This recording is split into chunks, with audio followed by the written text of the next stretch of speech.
तो 3.4 का question number guys 6 है हमारा। ABC is a right angle triangle.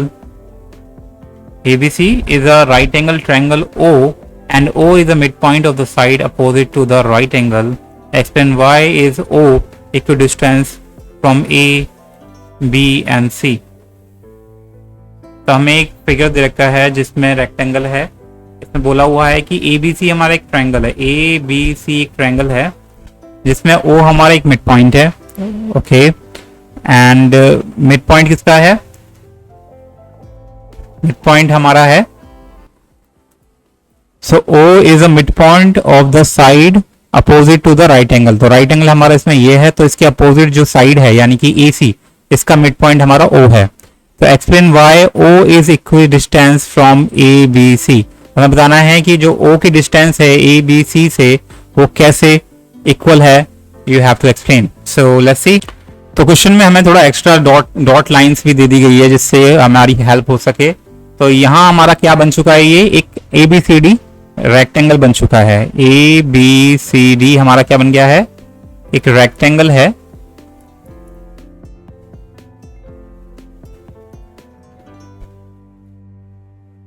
Rectangle है जिसमें जो अपोजिट साइड्स है वो इक्वल होगी और पैरेलल होगी एक दूसरे के।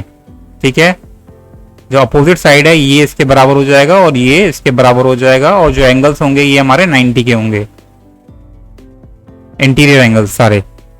तो जैसे कि हमें पता है कि रेक्टेंगल में हमारे अपोजिट जो साइड होती है वो पैरेलल होती है। तो जो AD होगा वो पैरेलल होगा BC के, एंड AB होगा वो पैरेलल होगा हमारा DC के, और साथ में अपोजिट साइड भी इक्वल होती है। तो जो AD है वो इक्वल होगा हमारी BC के, एंड AB जो है वो इक्वल होगी हमारी DC की। और क्योंकि रेक्टेंगल में हमारे जो डायगोनल्स होते हैं इक्वल लेंथ के होते हैं एंड बाइसेक्ट भी करते हैं एक दूसरे को, सो हम कह सकते हैं, तो लिखेंगे since rectangle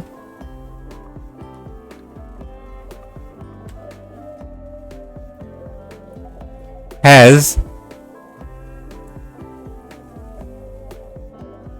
equal diagonals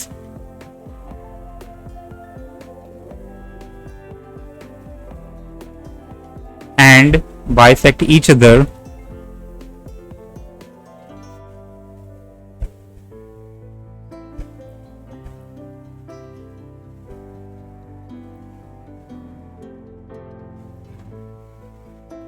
so therefore we can say that guys कि AO is equal to OC equal to BO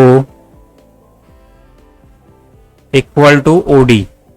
ठीक है, तो यानी कि बाइसेक्ट कर रहे हैं तो जो डायगोनल्स के जो पार्ट्स है इंटरसेक्ट करने के बाद वो आपस में बराबर होंगे। ठीक है, तो यानी कि जो OD होगा वो OB के बराबर होगा, एंड OA होगा वो हमारा OC के बराबर होगा। और क्योंकि सारे दोनों डायगोनल्स हमारे बराबर है तो ये जो चारों पार्ट्स है ये आपस में बराबर होंगे। तो आप देखेंगे कि हमें प्रूफ क्या करना था, हमें प्रूफ करना था कि जो O की डिस्टेंस है वो O, A, O, B और C से इक्वल डिस्टेंस है।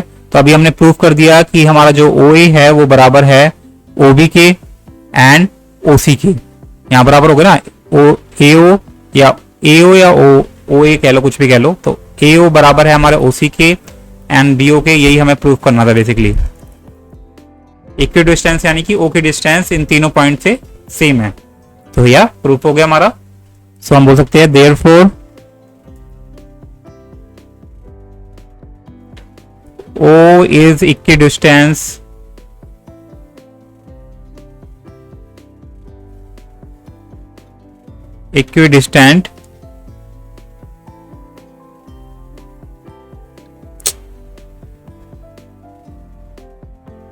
from A, B and C। और D से भी है, D से भी इक्वल डिस्टेंस पे है, लेकिन हमें B से C तक ही दिखाना था ना, शायद हाँ C तक ही दिखाना था। तो यार this is how guys you can solve it. Subscribe for more video to